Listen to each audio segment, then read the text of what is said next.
এই মেয়েটা ভুল করে একটা অটো ড্রাইভারকে কল করে, কিন্তু সে যখন কলটা কেটে দিতে যাবে তখনই অপর পাশে থাকা ছেলেটা তার কণ্ঠের খুবই প্রশংসা করতে শুরু করে। তাই সে থ্যাংক ইউ বলে কলটা কেটে দেয়। মেয়েটার নাম জেসি। ভারতের একটা ছোট্ট গ্রামে সে তার বাবা মায়ের সাথে থাকে। সেদিন এক কাস্টমারকে কল করতে গিয়ে ভুল করে সে ওই ছেলেটাকে কল করে, তবে সেটা না হয়ে গেল। কিন্তু রাতের বেলা ছেলেটা আবারও তাকে কল করে। ছেলেটার নাম বিষ্ণু। জেসি তাকে সাবধান করে দেয় দ্বিতীয়বার যেন আর তাকে কলটা করে, কিন্তু ছেলেটা কৌশলে তার সাথে কথা বাড়াতে শুরু করে। এখানে জেসি তার বান্ধবীর ভাইয়ের জন্মদিনে পার্টিতে ছিল। এখানে ধাঁধার উত্তর দেওয়ার একটা খেলা চলছিল। বিষ্ণু সেই ধাঁধাগুলি শুনতে পায়, তাই ফোন কেটে দেওয়ার পরেও জেসিকে মেসেজ করে ধাঁধার উত্তর জানায়। তাই এবার জেসিও তার সাথে মেসেজে কথা বলে আর বিষ্ণু তাকে ধাঁধার উত্তর শিখিয়ে দেয়। আর এইভাবেই পরবর্তীতে তাদের মধ্যে একটা বন্ধুত্ব তৈরি হয়। দিন যেতে থাকে আর তাদের কথাবার্তা বাড়তে শুরু করে। এমনকি একদিন বিষ্ণুর দুই বোন তাকে কল করে। জেসিকে তারা ধন্যবাদ জানায়। তার ভাই নাকি ইদানিং তার কারণে খুব হাসি খুশি থাকে, যা শুনে সাদাসিধা মেয়ে জেসির মনেও বিষ্ণুর প্রতি একটা ভালো লাগা তৈরি হয়। তাই একদিন জেসি বিষ্ণুকে তাদের গ্রামে এসে দেখা করতে বলে। কথা মতো পরদিন গ্রামের একটা মেলার দিকে তারা অটো নিয়ে রওনা হয়, কিন্তু মাঝ রাস্তায় একটা ছোট্ট মেয়ে তাকে সাহায্যের জন্য ডাক দেয়। তার মাকে হাসপাতাল নিয়ে যেতে হবে, তাই সেদিন বিষ্ণু তার গ্রামে যেতে পারে না। পরবর্তীতে ধীরে ধীরে কথাবার্তায় তাদের বন্ধুত্বের সম্পর্কটা প্রেমের দিকে এগোতে শুরু করে। কিন্তু একদিন হঠাৎ জেসির বাড়িতে পাত্রপক্ষ তাকে দেখতে আসে। তার মা বাবা তাকে বিয়ে দিয়ে দেবে, যেখানে জেসি বারবার তাদেরকে নিষেধ করছিল, কিন্তু তার মা বাবা তার কথা শুনেনি। তাই সে অভিমান করে বিষ্ণুর কাছে জিজ্ঞাসা করে যে এখন তার কি করা উচিত। আর যেহেতু বিষ্ণুর সাথে তার বর্তমানে খুবই ঘনিষ্ঠ একটা সম্পর্ক, তাই বিষ্ণু তাকে বুদ্ধি দেয়, তুমি এক সুযোগে বাড়ি থেকে পালিয়ে শহরে চলে আসো,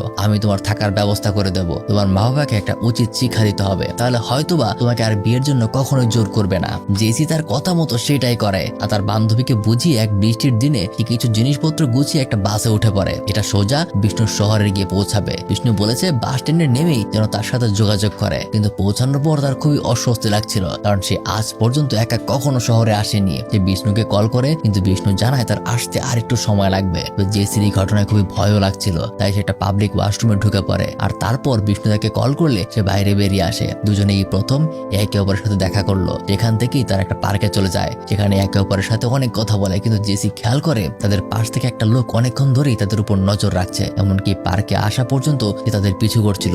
যে বিষয়টা সে বিষ্ণুকে জানায়, তাই বিষ্ণু সেখানেই লোকটার সাথে ঝামেলা শুরু করে দেয়। এক পর্যায়ে তাদের ঝামেলা ঠেকাতে গিয়ে জেসি পাশের কাদা বাড়িতে পড়ে যায়। তাই ঝামেলা মিটিয়ে সে জেসিকে নিয়ে তার জন্য জামা কাপড় কিনে দেয়। আর সেখান থেকে তার একটা কলোনিতে ভাড়া রুম নিতে আসে। বলে যে এটা নাকি জেসির জন্য সে ভাড়া করেছে, তার যতদিন মন চায় সে এখানে থাকতে পারে। কিন্তু এক পর্যায়ে সে কথায় কথায় তার ঘনিষ্ঠ হতে চেষ্টা করে। জেসি তাকে বারবার নিষেধ করে, তাই বিষ্ণু নিজেকে থামায়। বিষ্ণু তাকে রেখে বাইরে খাবার আনতে যায়, আর জেসি ওয়াশরুমে তার ড্রেস চেঞ্জ করতে চায়। তখন বাইরে এসে এক অপরিচিত মহিলাকে দেখে।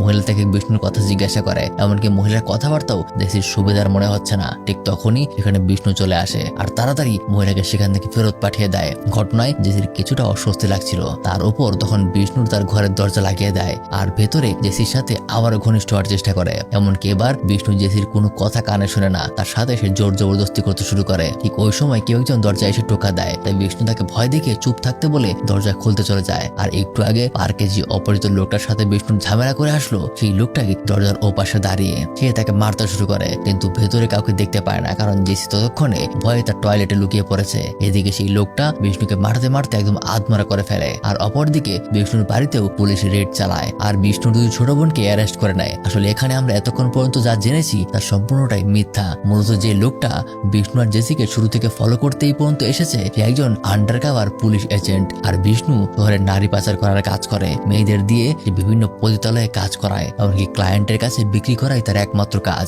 জেসিকে সে এই উদ্দেশ্যেই নিজের প্রেমের জালে ফাঁসিয়েছিল আর এই পর্যন্ত ডেকে এনেছে। আর তার যে ছোট বোনকে দেখলাম, এরা কেউই আসলে তার বোন না, তাদেরকে দিয়ে বিষ্ণু নিজের পতিতালয়টা রানিং রেখেছে।